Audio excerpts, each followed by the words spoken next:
السلام عليكم ورحمة الله وبركاته. الحمد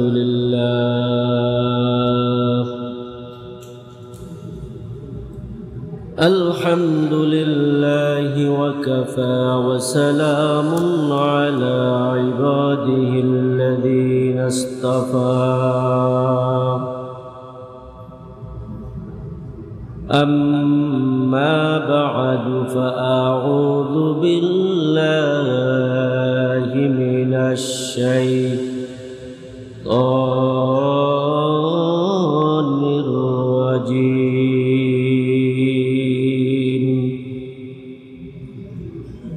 بسم الله الرحمن الرحيم.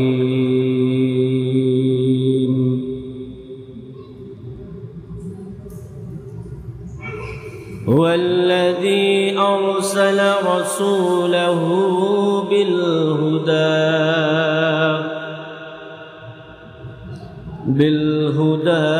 ودين الحق ليظهره على الدين كله وكفى بالله شهيدا. محمد رسول الله.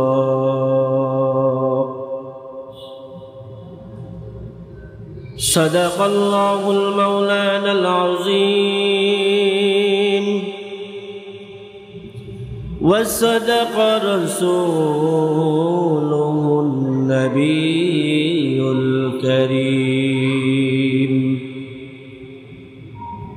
وقال النبي صلى الله عليه وآله وسلم: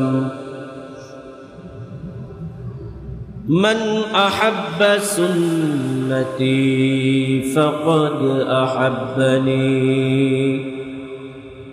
ومن أحبني كان معي في الجنة، أو كما قال النبي عليه الصلاة والسلام: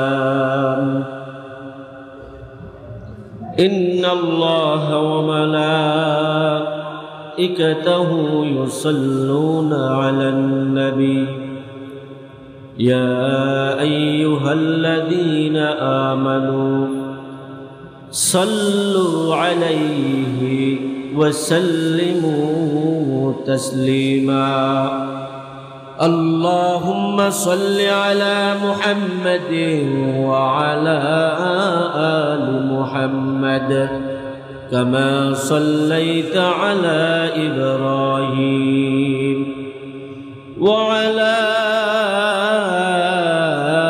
آل إبراهيم إنك حميد مجيد. محبت پڑھی اللهم بارك على محمد وعلى آل محمد كما باركت على إبراهيم وعلى آل إبراهيم إنك حميد مجيد. بلغ العلا بكماله كشف الدجى بجماله حسنت جميع خصاله صلوا عليه وآله.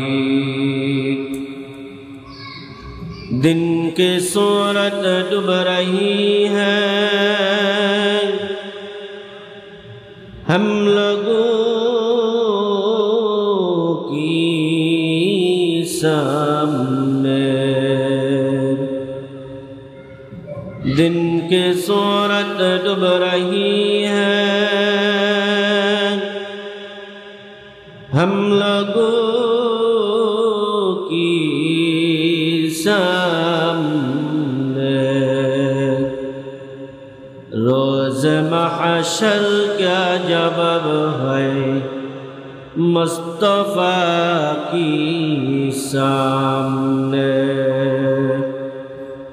रोज महशर का जवाब है मुस्तफा की सामने। बला गल उला बिकमालिही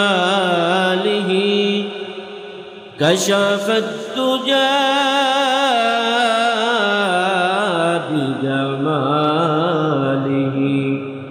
हसनत जमीअ खसालिही सल्लु अलैहि व आलिहि। अल्हम्दुलिल्लाह, মহান আল্লাহ তাবারক তাআলার দরবারে লাখ কোটি শুকরিয়া আদায় করি যে মহান রব্বুল আলামিন আপনাকে আমাকে রবিউল আউয়াল মাসে আপনার আমার মোহাব্বতের নবী, মায়ার নবী, দয়ার নবী, উম্মতের কান্ডারি মুহাম্মদ আরবি সরদারে দু জাহান সৈয়দুল মুরসালিন খাতামুন নবিয়্যিন শাফিউল মুজনাবিন রাহমাতাল লিল আলামিনের সিরাত সম্পর্কে এই আলোচনার মজলিসে আপনাকে আমাকে আসার এবং বসার, নবী আলাইহিস সালাতু ওয়াস সালামের জিন্দেগি থেকে তার উত্তম আখলাক চরিত্র, নবীর জিন্দেগি বলা এবং শোনার এই মজলিসে আপনাকে আমাকে উপস্থিত হওয়ার তৌফিক এনায়েত করছেন। মহান মালিকের দরবারে কালিমাতুশ শুকর আদায় করি, বলি আলহামদুলিল্লাহ। আরো জোরে সরে বলি আলহামদুলিল্লাহ। আজকে এখানে সিরাতুন নবী সাল্লাল্লাহু আলাইহি ওয়াসাল্লামের মাহফিল হচ্ছে, এতে আপনারা খুশি না বেজার? খুশি, বলি আলহামদুলিল্লাহ। আমরা কার আলোচনা নিয়ে বসছি? নবী আলাইহিস সালাতু ওয়াস সালামের জিন্দেগির আলোচনা। নবী কে? তার মর্যাদা কি, তার সম্মান কি, তার ইজ্জত কি, তার পরিচয় কি আমাদের জানা দরকার আছে না নাই? হ্যাঁ, নবী আলাইহিস সালাতু ওয়াস সালাম তিনি কেমন নবী ছিলেন? তার আখলাক কেমন ছিল? তার চরিত্র কেমন ছিল? তার সাংসারিক জীবন কেমন ছিল? তার পারিবারিক জীবন কেমন ছিল? তার সামাজিক জীবন কেমন ছিল? তার রাষ্ট্রীয় জীবন কেমন ছিল? আল্লাহর নবীর কোনো একটা দিক এমন নাই যেই ব্যাপারে আল্লাহর নবী বলে যান নাই। কথা বলেন ঠিক কিনা? নবী আলাইহিস সালাতু ওয়াস সালামকে আল্লাহ তাআলা পৃথিবীর শুরু লগ্নে থেকে নিয়ে পৃথিবীর শেষ পর্যন্ত, কিয়ামত তাক পর্যন্ত যাহা কিছু ঘটেছে, যাহা কিছু ঘটতেছে, যাহা কিছু ভবিষ্যতেও ঘটবে, সব কিছুর ইলম আল্লাহ সুবহানাহু ওয়া তাআলা নবীকে দান করছে। বলেন না সুবহানাল্লাহ। বলে হুজুর তার প্রমাণ কি? আম্মা জান হযরত আয়েশা রাদিয়াল্লাহু তাআলা আনহা হুজরার ভিতরে বসা আছে, কামরার ভিতরে বসা। সাহাবিয়া আম্মা জান আয়েশা রাদিয়াল্লাহু তাআলা আনহার কাছে গেলেন, বললেন আম্মা জান আয়েশা, নবী সম্পর্কে আপনি আমাদেরকে কিছু বয়ান করেন, আমাদেরকে নবী সম্পর্কে কিছু বয়ান করেন। আম্মা জান আয়েশা রাদিয়াল্লাহু তাআলা আনহা বলতেছেন, ও সাহাবীরা, তোমাদের সামনে কি কোরআন নাই? বলে হ্যাঁ আছে। বলে কয় পারার কোরআন শরীফ তোমাদের সামনে? বলে 30 পারা কোরআন আমাদের সামনে আছে। কত পারা? বলে 30 পারার কোরআন তোমাদের যদি সামনে থেকে থাকে, তাহলে কি কেন আমার কাছে তোমরা নবীর জীবন সম্পর্কে জানতে চাও? যাও তোমরা ঘরে গিয়ে আজ থেকে কোরআন পড়া শুরু করো। বলুন সুবহানাল্লাহ। ওই 30 পারা কোরআন হইল নবীর জিন্দেগির আখলাক আর চরিত্র। বলুন সুবহানাল্লাহ। কোরআন আছে না নাই? এখন কোরআন আমাদের মাঝে আছে না নাই? কোরআন আমরা পড়ি না, কোরআনের ব্যাখ্যা আমরা জানি না, কথা বলেন ঠিক কিনা? কোরআনের ভিতরে নবী কিভাবে ছিল, নবীর আখলাক কি ধরনের ছিল, নবী কোন মাপের কোন মর্যাদার নবী ছিলেন, সব কিছু আল্লাহ তাআলা কুরআনুল কারীমের ভিতরে বর্ণনা করেছে। বর্ণনা করছেন কি করেন নাই? বর্ণনা করছেন। নবী আলাইহিস সালাতু ওয়াস সালাম এই রবিউল আউয়াল মাসে আল্লাহ তাআলা তাকে দুনিয়ায় প্রেরণ করেছেন 12ই রবিউল আউয়াল। কত?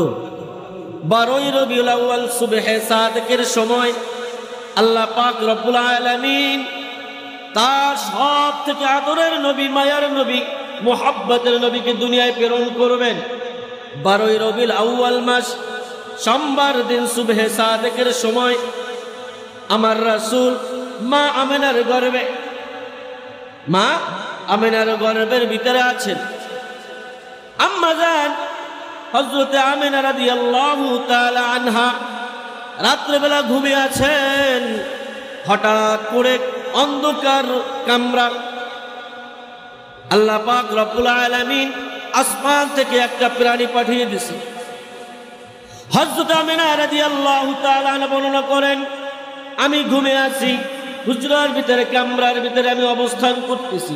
হঠাৎ করে দেখতে পাইছি আমার ঘরের উপরে যে চাল আছে, যে চালটা আস্তে করে ফাঁকা হয়ে গেল, আর ফাঁকা হয়ে সেখান থেকে একটা পাখির মতন আকৃতি, একটা পাখির আকৃতি আমার ঘরের ভিতরে আগমন করলো। বলুন সুবহানাল্লাহ। আগমন করিয়া বলতেছে, আম্মা জান হযরত আমেনা, আপনি কার মা? আপনি কি জানেন মুহাম্মাদুর রাসূলুল্লাহ? আপনি কোনো সাধারণ মা নন, আপনি কোনো সাধারণ মা নন, আপনি কোনো সাধারণ সন্তানকে আপনি পেটে ধারণ করেন নাই। আপনার গর্ভের ভিতরে যিনি আসতেছে তিনি হলেন রাহমাতুল লিল আলামিন, সরদার দু আলম জনাব মুহাম্মাদুর রাসূলুল্লাহ সাল্লাল্লাহু আলাইহি ওয়াসাল্লাম আপনার গর্ভের ভিতরে আছে। বলুন সুবহানাল্লাহ। আম্মা জান আয়েশা রাদিয়াল্লাহু তাআলা আনহা বর্ণনা করেন, আমার বাড়ির উপরে আমার রুমের ভিতরে এরকম অলৌকিক একটা ঘটনা ঘটলো। আয়েশা আমার কানে কানে বলতেছে, ও আমেনা, সাধারণ মায়েরা যখন সন্তান ভূমিষ্ঠ হয় তখন তাদের কষ্ট হয়, পেট ব্যথা হয়, অনেক কষ্ট হয়। অনেক সময় এই কষ্টের বেদনায় অনেক মহিলা মারাও যায়। আমেনা, আপনি নিশ্চিন্ত থাকেন, আপনার ঘরে যেমন তেমন একজন সন্তান না, আপনার ঘরের ভিতরে সাইয়্যিদুল মুরসালিন আছে, ওই নবী আসতেছে। আপনি জেনে রাখেন, যখন ওই সন্তান ভূমিষ্ঠ হবে আপনার সামান্যতম একটু ব্যথা অনুভব আপনি করবেন না। বলুন সুবহানাল্লাহ। আম্মা জান আয়েশা রাদিয়াল্লাহু তাআলা আনন্দিত হইলেন। আম্মা জান আয়েশা বলতেছেন যে আমার সন্তান যখন সুবহে সাদেকের সময় মুহাম্মদ দুনিয়া আসলো, মুহাম্মদ দুনিয়া আসলো, বলে আসার সাথে সাথে মুহাম্মদ আরবি দুনিয়া আসার সাথে সাথে জমিনে সিজদায় লুটিয়ে পড়ে। বলুন সুবহানাল্লাহ। দুনিয়া আসার সাথে সাথে সিজদায় লুটিয়ে পড়ছে। নবী আলাইহিস সালাতু ওয়াস সালাম, তার মায়ের নাম আমেনা, পিতার নাম আব্দুল্লাহ। মা আব্দুল্লাহ অনেক আগেই মারা গেছে, মা কিছুদিন পরে মারা গেছে। আম্মা জান আয়েশা রাদিয়াল্লাহু তাআলা আনহা বর্ণনা করেন, হুজুর সাল্লাল্লাহু আলাইহি ওয়াসাল্লামের দুধ মা ছিল হালিমাতুস সাদিয়া। আল্লাহর নবী হালিমাতুস সাদিয়ার দুধ খাইতেছিলেন, আর দুধকে লালন পালন করে বড় হইতেছে। বড় হইতেন, আস্তে আস্তে বড় হইতেছে। নবী আলাইহিস সালাতু ওয়াস সালাম আস্তে আস্তে বড় হইতেছেন। নবী আলাইহিস সালাতু ওয়াস সালাম যখন নবুয়তি পাবেন এই সময় হয়ে গেছে। আল্লাহ তাআলা আমার নবীর এই সিনাটাকে 4 বার চাক করছে। কয়বার? এই সিনাটা নবী আলাইহিস সালাতু ওয়াস সালামের এই সিনা মোবারক ফাড়িয়ে বলাইছে। আল্লাহর নবী হাঁটতেছে, পাহাড়ের মধ্যে হাঁটতেছে। হঠাৎ করে নবী আলাইহিস সালাতু ওয়াস সালাম বর্ণনা করেন, 2 জন ফেরেশতা এসে গেছে। দুইজন ফেরেশতা আসিয়া নবীকে মাঠের ভিতরে শোয়া দিছে। শোয়া দিয়া নবী আলাইহিস সালাতু ওয়াস সালামের এই বুক ফাড়িয়া বালাইছে। জান্নাত থেকে একটা পাত্র আনছে, ওই পাত্রের ভিতরে নবী আলাইহিস সালাতু ওয়াস সালামের নারী বুড়িগুলো ওখানে রাখিয়া দিছে। হাউজে কাউসারের পানি দ্বারা আমার নবী নারী বুড়িগুলো সুন্দর করে ধোয়াইয়া মুছাইয়া আবার আমার নবীকে সুন্দর করে নারী বুড়িগুলো ভিতরে দিয়া আমার নবীর সিনাটাকে আবার সুন্দর করে ফিট করে দিয়েছে। বলুন সুবহানাল্লাহ। কয়বার হয়েছে এই ঘটনা? 4 বার। কয়বার হয়েছে? 4 বার। নবী আলাইহিস সালাতু ওয়াস সালাম বয়স যখন 40 বছর, সংক্ষেপে বলতেছি, নবীর বয়স যখন 40 বছর, তো আল্লাহ পাক রব্বুল আলামিন নবীকে যে উদ্দেশ্যে এই দুনিয়ায় প্রেরণ করেছেন, সেই মহান বস্তু, সেই মহান দায়িত্ব দেওয়ার জন্য আল্লাহ তাআলা মনস্থ করলেন, ইচ্ছা করলেন। নবী আলাইহিস সালাতু ওয়াস সালামকে বলে দিলেন, ইয়া নবী আল্লাহ, আপনাকে যে উদ্দেশ্যে আমি বানাইছি, যে উদ্দেশ্যে আপনাকে সৃষ্টি করেছি, সেই উদ্দেশ্য আজকে পূরণ হতে যাচ্ছে। সেটা কি? আপনাকে নবুয়তি আমি আল্লাহ তাআলা দান করেছি। বলুন সুবহানাল্লাহ। নবী আলাইহিস সালাতু ওয়াস সালামের বয়স কত? 40 বছর। কত বছর? 40 বছর বয়স। 40 বছর বয়সে আল্লাহ পাক রব্বুল আলামিন তাকে কালেমায় দাওয়াত দেওয়ার অনুমতি দান করলেন। কালেমার দাওয়াত দেওয়ার অনুমতি দান করলেন। এর আগে নবী দাওয়াত দেওয়ার অনুমতি পাননি। নবী আলাইহিস সালাতু ওয়াস সালাম 40 বছর যাবত তিনি জানতেন যে আল্লাহ তাআলা আমাকে কেন বানাইছেন, সেই নবুয়ত আল্লাহ কেন দেন না। নবী আলাইহিস সালাতু ওয়াস সালাম নবুয়তি পাওয়ার পরে নবী পাগল হয়ে গেছে। মানে কালেমার দাওয়াত দেওয়ার জন্য, মানুষকে দ্বীন শিক্ষা দেওয়ার জন্য, মানুষকে ইসলাম শিক্ষা দেওয়ার জন্য, মানুষকে জান্নাতের রাস্তা দেখাবার জন্য নবী পেরেশান হয়ে গেছে, পাগল হয়ে গেছেন। নবী আলাইহিস সালাতু ওয়াস সালাম দাওয়াতের কাজ শুরু করলেন। আল্লাহর নবী পুরুষদের মধ্যে সর্বপ্রথম হযরতে সিদ্দিক আকবর রাদিয়াল্লাহু তাআলা আনহুকে দাওয়াত দিলেন। তার বাড়িতে গেলেন। যাওয়ার পরে বলতেছেন, আবু বকর সিদ্দিক রাদিয়াল্লাহু তাআলা আনহুর সাথেই আগ থেকেই নবীর সাথে মহব্বত ছিল, ওঠা বসা ছিল, তার সাথে আগেই মহব্বত ছিল, কিন্তু মুসলমান ছিলেন না আবু বকর সিদ্দিক রাদিয়াল্লাহু তাআলা আনহু। আল্লাহর নবী নবুয়ত পাওয়ার পরে আবু বকর সিদ্দিক রাদিয়াল্লাহু তাআলা আনহুর কাছে গেলেন। যাওয়ার পর বলতেছেন, ভাই আবু বকর, আল্লাহ তাআলা আমাকে এই দায়িত্ব দিয়ে পাঠিয়েছেন, আর বলছেন লা ইলাহা ইল্লাল্লাহু মুহাম্মাদুর রাসূলুল্লাহ, এই কালেমা দিয়ে আমাকে পাঠাইছেন, আর এই দাওয়াতের জন্য আল্লাহ তাআলা আমাকে অনুমতি প্রদান করেছেন, আর সেই দাওয়াত নিয়ে আপনার কাছে আসছে। পুরুষদের মধ্য থেকে সর্বপ্রথম মুসলমান হয়েছেন সিদ্দিক আকবর রাদিয়াল্লাহু তাআলা। বলেন না সুবহানাল্লাহ। হযরত আবু বকর সিদ্দিক রাদিয়াল্লাহু তাআলা আনহু মেয়ে হযরত আয়েশা রাদিয়াল্লাহু তাআলা আনহাকে নবী আলাইহিস সালাতু ওয়াস সালাম বিবাহ করেছেন, এবং নবীর শ্বশুর ছিলেন হযরত আবু বকর সিদ্দিক রাদিয়াল্লাহু তাআলা আনহু। ইসলামের জন্য, দ্বীনের জন্য হযরত আবু বকর সিদ্দিক রাদিয়াল্লাহু তাআলা আনহুর কুরবানি অতুলনীয়। হযরত আবু বকর সিদ্দিক রাদিয়াল্লাহু তাআলা আনহু যেই পরিমাণে কুরবানি করেছেন, ত্যাগ করেছেন আল্লাহর নবীর জন্য, অনেক সাহাবায়ে কেরাম সেটা করতে পারেননি। নবী আলাইহিস সালাতু ওয়াস সালাম সম্মানের পাত্র, মর্যাদার পাত্র, উঁচু মাপের নবী, সকল নবীদের সরদার। সেই নবীর উম্মত আমরা। কথা বলেন ঠিক না? আমরা কোন নবীর উম্মত? শেষ নবীর উম্মত। কোন নবীর উম্মত?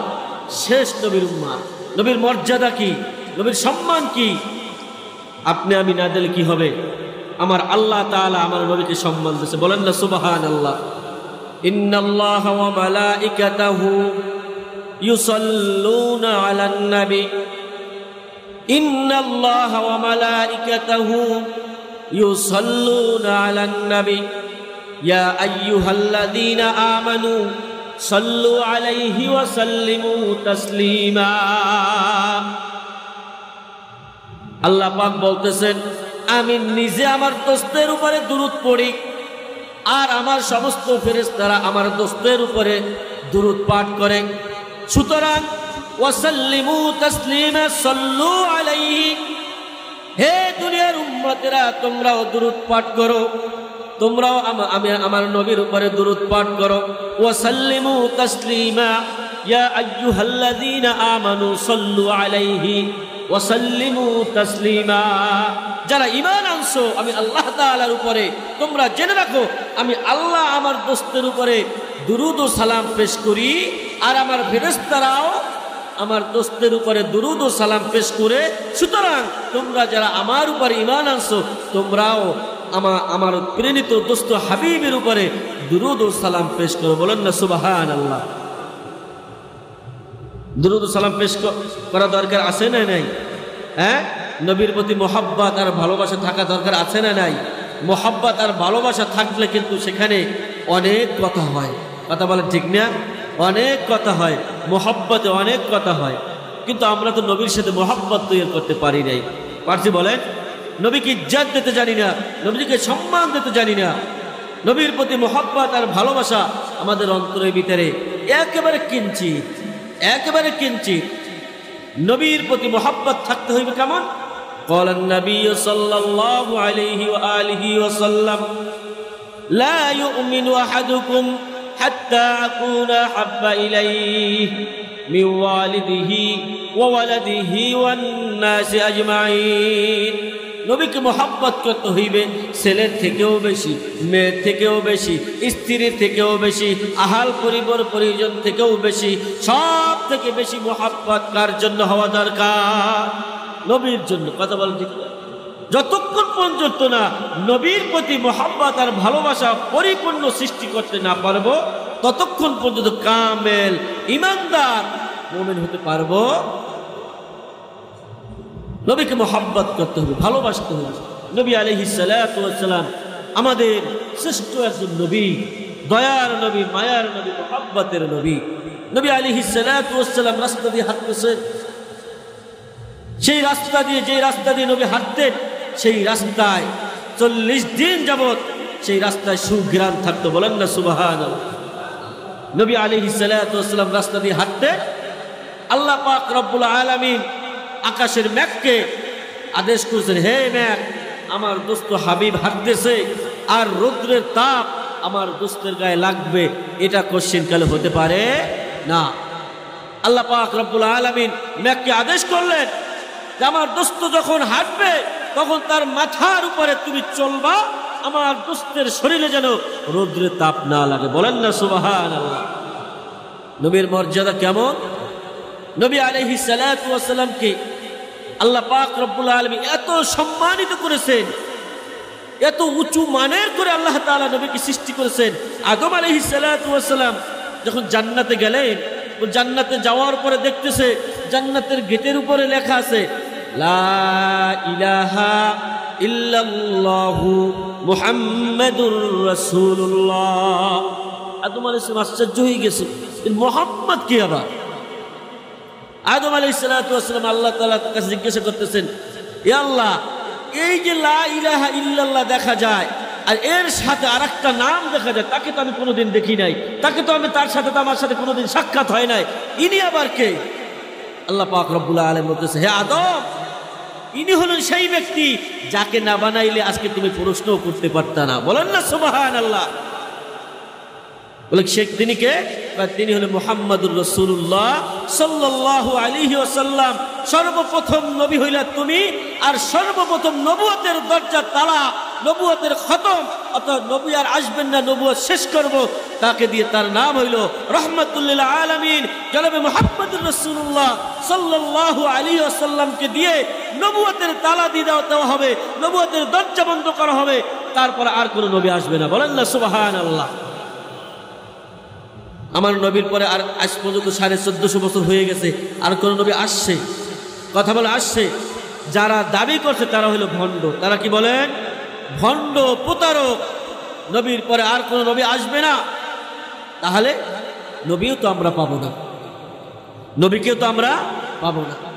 নবী আলাইহিস সালাতু ওয়াস সালাম একটা হাদিস বলে গেছেন, قال النبي صلى الله عليه وآله وسلم আল উলামা ওয়ারাসাতুল আম্বিয়া। হে উম্মতরা, তোমরা আমি নবীকে তোমরা পাবা না। আমি নবী বিদায় নিয়ে চলে যাইতেছি, কিন্তু আমার ইলমের ওয়ারিস, আমার এই দ্বীনের রাহবার আমি উলামায়ে কেরামকে রেখে যাইতেছি। সুতরাং যারা উলামায়ে কেরামকে সম্মান করবে, তারা কেমন জানি উলামায়ে কেরামকে সম্মান করলো না, তারা কেমন যেন আমি নবীকে তারা সম্মান করলো। বলুন সুবহানাল্লাহ।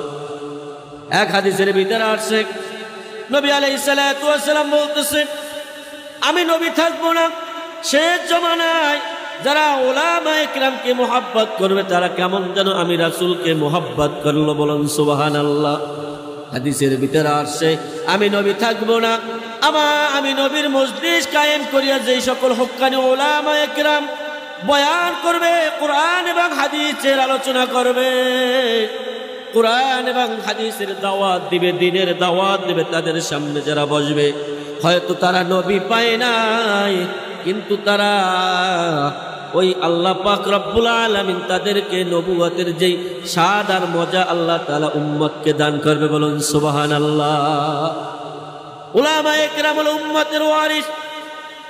উলামায়ে কেরামকে যারা মুহাব্বত করবে আর ভালোবাসবে, উলামায়ে কেরামকে যারা শ্রদ্ধা করবে, সম্মান করবে, তারা শুধু উলামায়ে কেরামকে সম্মান করলো না, তারা একজন আলেমকে সম্মান করলো না, তারা কোরআনকে সম্মান করলো না, শুধু তারা আল্লাহকে সম্মান করলো, নবীকে সম্মান করলো। কারণ নবী তার সম্পদ হিসেবে উলামায়ে কেরামকে তার স্থলাভিষিক্ত করে রেখে দিয়েছে। কথা বলে ঠিক না? নবী আলাইহিস সালাতু ওয়াস সালাম 1450 বছর আগে দুনিয়া থেকে বিদায় নিয়েছেন। এই দ্বীনের দাওয়াত নবী নাই, নবীর এই দ্বীনের দাওয়াত সাহাবায়ে কেরাম দিয়েছেন। সাহাবায়ে কেরাম ছিল না, এই সাহাবায়ে কেরাম দাওয়াত দিয়েছে তাবেঈনদেরকে। সাহাবায়ে কেরাম চলে গেছে, তাবেঈন আসছে, তাবেঈনরা দাওয়াত দিয়ে গেছে তাবেঈনদেরকে। এইভাবে করে 1450 বছর বসে আজকে আমরা উলামায়ে কেরামের মাধ্যমে দ্বীন পাইছি, ধর্ম পাইছি, দাড়ি পাইছি, টুপি পাইছি। এই সমস্ত সব দ্বীনের কাজ, দ্বীনের খেদমত উলামায়ে কেরামের মাধ্যমে পাইছি। সুতরাং যারা উলামায়ে কেরামের মজলিসে বসবে, উলামায়ে কেরামকে সম্মান করবে, মুহাব্বত করবে, ভালোবাসবে, তারা শুধু উলামায়ে কেরামকে মুহাব্বত করলো না, তারা আল্লাহর নবীকে মুহাব্বত করলো। তারা শুধু আল্লাহর নবীকে মুহাব্বত করলো না, তারা আল্লাহর নবীর কোরআনকে মুহাব্বত করলো, তারা আল্লাহর নবীর দ্বীনকে মুহাব্বত করলো। সুতরাং যারা উলামায়ে কেরামকে মুহাব্বত করলো, তারা কেমন জানি নবীকে মুহাব্বত করলো। কথা বলেন ঠিক কিনা? আর যারা নবীকে মুহাব্বত করবে, আল্লাহর নবী বলছেন, যেই ব্যক্তি আমি নবীকে মুহাব্বত করবে আর ভালোবাসবে, আমি নবীর ইত্তেবা করবে, অনুসরণ করবে, আমি নবীর আদর্শ বাস্তবায়ন করার জন্য চেষ্টা করবে, হে উম্মতেরা তোমরা জেনে রাখো, আমি নবী যেই দরজা দিয়ে জান্নাতে প্রবেশ করব, সুতরাং যেই উম্মত আমাকে মুহাব্বত করবে, ভালোবাসবে, আমার সেই উম্মত আমার সাথে সেই দরজা দিয়ে জান্নাতে প্রবেশ করবে। মুহাব্বত করছেন সাহাবায়ে কেরাম। আর সাহাবায়ে কেরাম কি পরিমাণে আমার নবীকে মুহাব্বত করছে, ভালোবাসে, আমার নবীকে কি পরিমাণে মুহাব্বত করছে, ভালোবাসে। উহুদের ময়দানে যুদ্ধ শুরু হয়ে গেছে, উহুদের ময়দানে যুদ্ধ শুরু হয়ে গেছে। যুদ্ধের ভিতরে সাহাবায়ে কেরাম শহীদ হইতেছে, কাফের মুশরিকরাও মারা যাইতেছে। আল্লাহর নবীও যুদ্ধের জন্য প্রস্তুতি গ্রহণ করেছেন। সাহাবায়ে কেরাম মারা যাইতেছে, শহীদ হয়ে যাইতেছে। কিছু সংখ্যক সাহাবাই আল্লাহর নবীর সামনে আইসে দাঁড়াইয়া গেছে, ইয়া নবী আল্লাহ, যদি কাফের মুশরিকটা একটা তীর মারে, একটা আঘাত করে, সর্বপ্রথম সেই তীরটা আমার গায়ে লাগবে। আল্লাহর নবীর সামনে আইসে তীর স্বরূপ দাঁড়াইয়া গেছে। নবী আলাইহিস সালাতু ওয়াস সালামের পিঠের সাথে পিঠ লাগাইয়া দাঁড়াইয়া গেছে। নবী আলাইহিস সালাতু ওয়াস সালামের বুকের সাথে বুক লাগাইয়া সাহাবায়ে কেরাম দাঁড়াইয়া গেছে। নবী আলাইহিস সালাতু ওয়াস সালামের ডানে সাহাবায়ে কেরাম দাঁড়াইয়া গেছে, নবীর বামে সাহাবায়ে কেরাম দাঁড়াইয়া গেছে। তীর মারলে সর্বপ্রথম তীর আমার গায়ে লাগবে। ইয়া নবী আল্লাহ, আপনি চিন্তিত হয়েন না, যদি শহীদ হওয়া লাগে, যদি এই জীবনটা বিলীন করার লাগে দিনের জন্য, আপনার মোহাব্বতে জীবনটা চলে যাবে ও নবী, কিন্তু আপনার শরীরে একটা তীর লাগতে পারবে না। যদি তীর আসিয়া যায়, সর্বপ্রথম তীরটা আমার গায়ে লাগবে। বলুন সুবহানাল্লাহ। নবী আলাইহিস সালাতু ওয়াস সালামের শরীরের ভিতরে এই রকমের করে আঘাত করিয়া গেছে। নবী আলাইহিস সালাতু ওয়াস সালামের হেলমেট ভাঙ্গিয়া নবীর ভিতরে, নবীর মাথার উপরে আঘাত হয়ে গেছে। নবীর রক্ত ঝরা শুরু করিয়া দিয়েছে। আপনারা জানেন ঘটনা, নবী আলাইহিস সালাতু ওয়াস সালামের মাথা ফেটে রক্ত বের হইতে শুরু করছে। রক্ত বের হইতে হইতে আমার নবীর জুতা মুবারক আটকিয়া গেছে। আমার নবী হাঁটতে পারে না, নবী বেহুশ হইয়া গেছে। নবী আলাইহিস সালাতু ওয়াস সালাম পাহাড়ের এক পাশে গিয়ে নবী আশ্রয় এনেছে।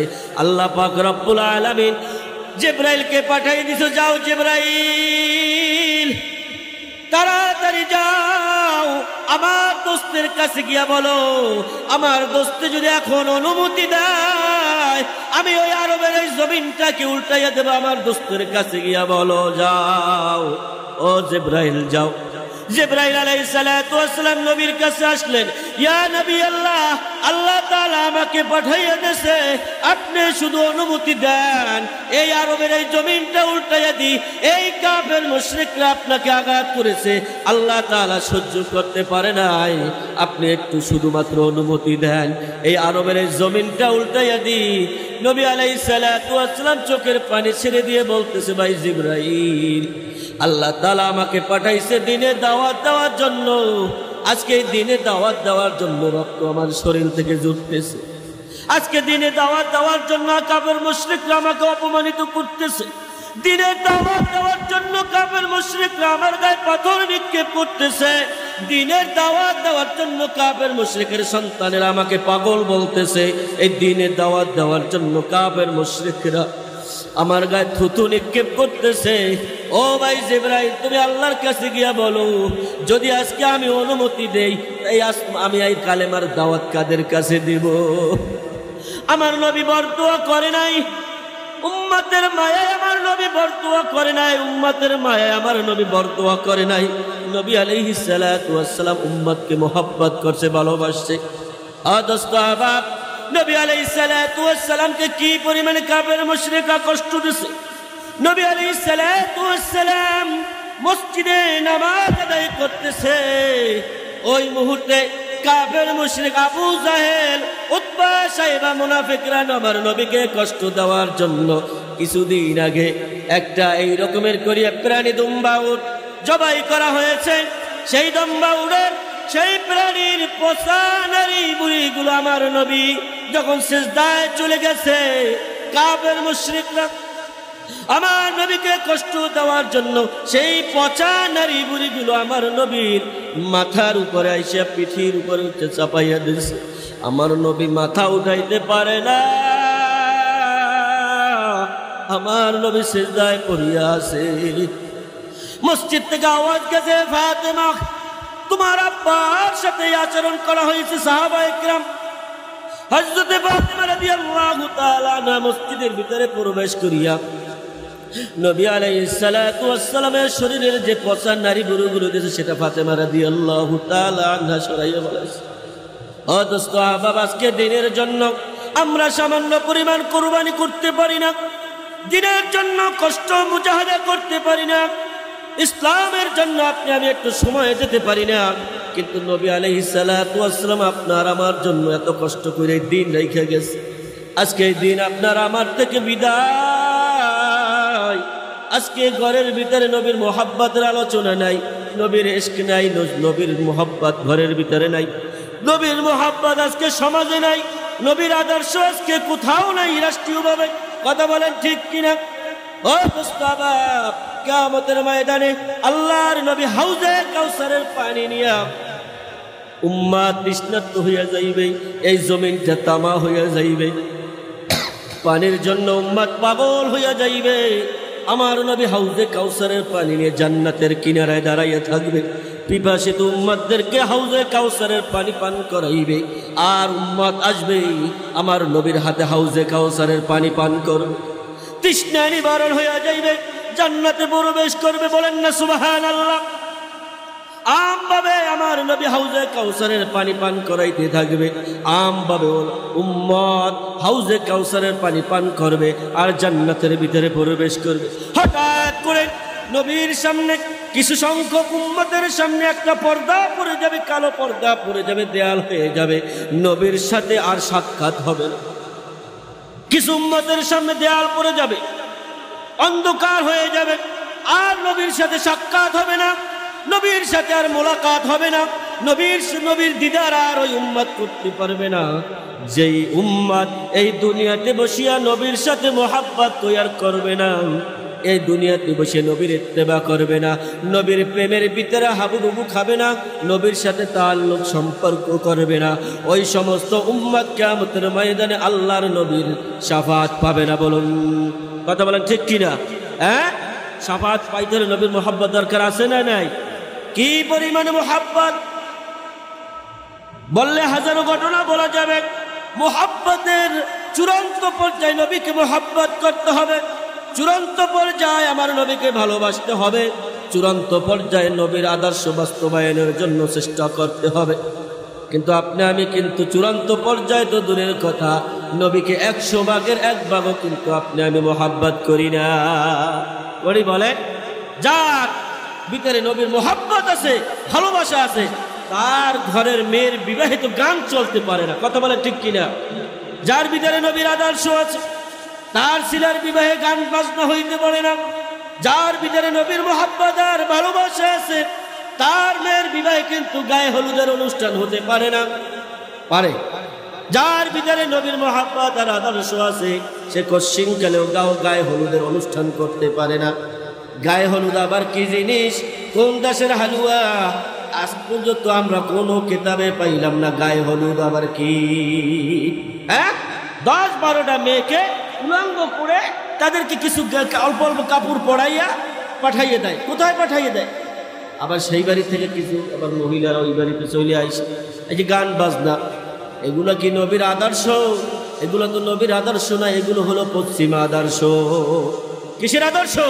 পশ্চিমা আদর্শ। আজকে মুসলমান ইসলামের আদর্শ বাস্তবায়ন বাদ দিয়ে পশ্চিমা আদর্শ বাস্তবায়ন করার চেষ্টা মেহনত চালাইয়া যাইতেছে। কথা বলেন ঠিক কিনা? আর যারা পশ্চিমা আদর্শ বাস্তবায়ন করার জন্য চেষ্টা করবে, কিয়ামতের ময়দানে তাদের জন্য অনেক মুসিবত হইয়া কিন্তু কিয়ামতের ময়দানে দাঁড়াবে। এই জন্য দোস্ত হাবাব, নবীকে মোহাব্বত করলে মোহাব্বত করার মতন করতে হবে, মানলে মানার মতন মানতে হবে, মোহাব্বত করলে মোহাব্বত করার মতন করতে হইবে। কথা বলেন ঠিক কিনা? কি মোহাব্বত করেন? সাহাবা ইকরাম কি পরিমাণে মোহাব্বত করছে, কি পরিমাণে মোহাব্বত করছে! আল্লাহু আকবার।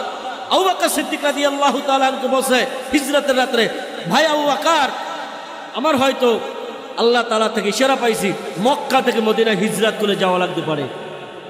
হযরত আবু বকর সিদ্দিক রাদিয়াল্লাহু তাআলা আনহু সেই দিন থেকে চোখের ঘুমকে হারাম করে দিয়েছে। নিজের পিঠ বিছানার সাথে লাগান নাই, হঠাৎ করে কলিং বেল চাপছে। নবী আলাইহিস সালাতু ওয়াসাল্লাম, ভাই আবু বকর আছেন বাসায়? লাব্বাইক ইয়া রাসূলুল্লাহ, লাব্বাইক ইয়া রাসূলুল্লাহ। আল্লাহর নবী আশ্চর্য হয়ে গেছে, আপনি ডাকের সাথে সাথে সাড়া কিভাবে দিলেন? আবু বকর সিদ্দিক রাদিয়াল্লাহু তাআলা বলতেছেন, ইয়া নবী আল্লাহ, যেদিনকার আপনি আমাকে বলেছেন মক্কা থেকে মদিনায় হিজরত করা লাগবে, আপনি অন্য কাউকে তো বলেন নাই, আমি আবু বকরকে বলছি। আপনার সাথী তো আমিই হব। আমি যদি ঘুমিয়ে যাই, আপনি আইসে যদি আমাকে না পান, কেন যাবেন? আবু বকর কি জানেন না? আবু বকর রাদিয়াল্লাহু তাআলা কি আরবের অবস্থা দেখেন নাই? মক্কার অবস্থা দেখেন নাই? মক্কার মানুষেরা হুজুর সাল্লাল্লাহু আলাইহি ওয়াসাল্লামের সাথে কি ব্যবহার করতেছে হযরত আবু বকর সিদ্দিক রাদিয়াল্লাহু তাআলা আগে থেকেই জানতেন। এই জন্য হযরত আবু বকর সিদ্দিক রাদিয়াল্লাহু তাআলা আনহু ডাক দেওয়ার সাথে সাথে লাব্বাইক ইয়া রাসূলুল্লাহ, লাব্বাইক ইয়া রাসূলুল্লাহ। কোরআনুল কারীমের ভিতরে 10 জন সাহাবীর ব্যাপারে জান্নাতের সুসংবাদ আছে, বলুন সুবহানাল্লাহ। তার ভিতরে একজন হলো হযরতে আবু বকর সিদ্দিক রাদিয়াল্লাহু তাআলা আনহু। জান্নাতের সুসংবাদ আছে, হিসাব নাই, কোনো হিসাব নাই। মৃত্যু হইছে, সাথে সাথে জান্নাত, বলেন না সুবহানাল্লাহ।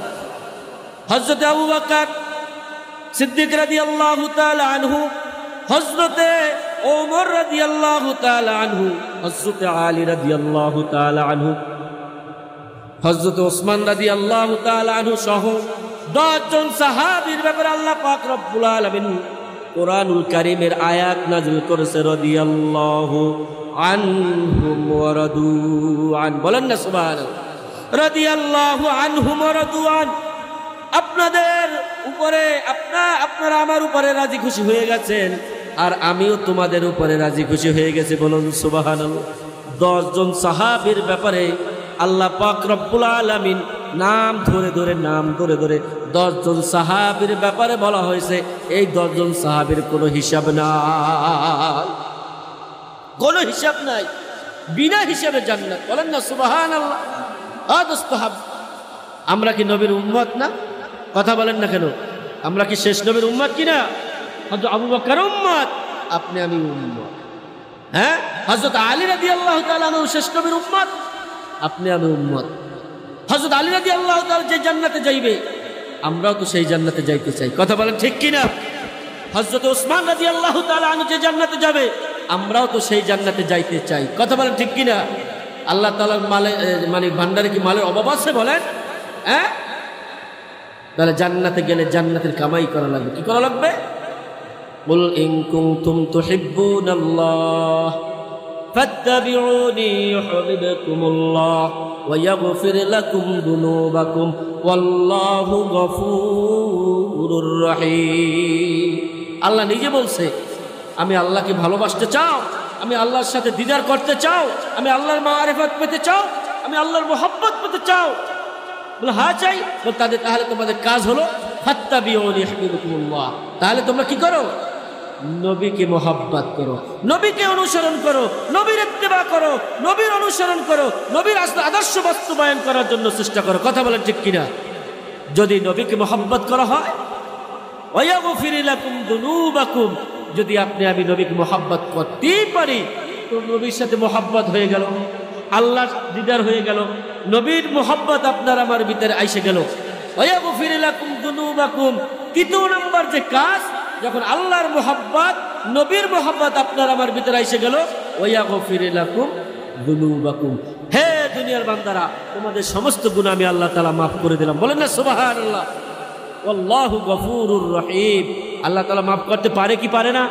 কথা বলেন, পারে কি পারে না? পারে। আলহামদুলিল্লাহ। নবীর মোহাব্বত, নবীর ভালোবাসা, কারণ নবীর জিন্দেগির আলোচনা করতে হলে দীর্ঘ সময় লাগে। কথা বলেন ঠিক না? দীর্ঘ সময় লাগে, কারণ এটা সিরাতের আলোচনা। এগুলো ঘরে, প্রত্যেকটা ঘরে রাখবেন নবীর সিরাত। ইহুদিরা, নাসারা, খ্রিস্টানরা নবীর সিরাত পড়ে। কথা বলছেন? তারা সিরাত পড়ে, আর দোকানদারিতে তারা সমান মানে ওজন দেয়। আর আমরা নবীর সিরাত পড়ি না, আমরা মালে ওজন কম দেই। কথা বলেন ঠিক না? খারাপ মাল দিয়ে ভালো টাকা নেই, কারণ কোথায়? নবীর সিরাত পড়ি না। আর খ্রিস্টানরা নবীর সিরাত পড়ে, আর তাদের ন্যায় নীতি ঠিক নেই। কথা বলেন ঠিক না? আমরা নবীর সিরাত পড়ি না। যাই হোক, এখন আপনাদের সামনে আলোচনা পেশ করবেন আপনাদের এলাকারই সন্তান, এই মসজিদের সম্মানিত সভাপতি, এবং যিনি সারা বাংলাদেশে একজন আলোড়ন সৃষ্টিকারী বক্তা, আপনাদের এই এলাকার সন্তান। বলেন না।